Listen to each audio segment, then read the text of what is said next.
Hello guys! For today's video, I'm gonna show you how to use one glucose or one touch glucose meter. So, ayan.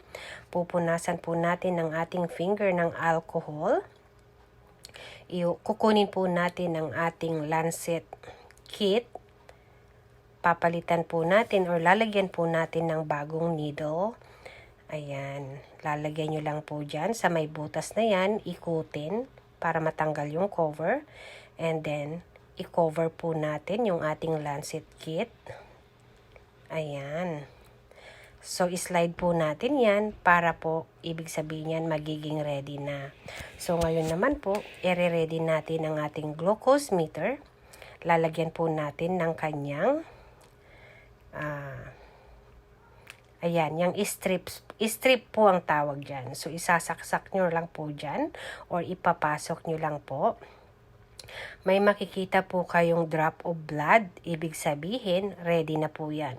Pero ito po, ayusin lang po natin dahil hindi siya nag-work.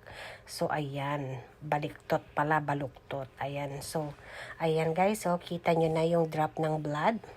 So, ibig sabihin, ready na yan. Ayan.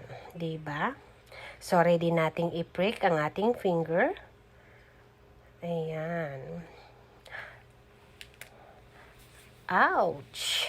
I feel bad sa mga diabetic people kasi kailangan nilang gawin ito every morning or bago sila kakain. So, ayan.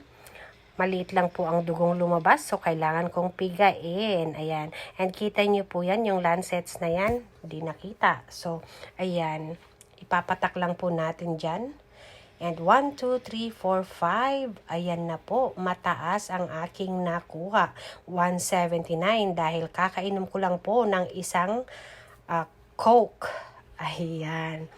Pero okay naman po yan. Ang normal po is 80 to 120. Pero depende na rin po sa tao yan. So ayan, tanggalin natin yung kanyang karayom. I-dispose po natin yan. Mag-ingat lamang po, lalo na pag kayo'y gumagamit ng ganyan, gamit ng inyong alaga. So, ayan.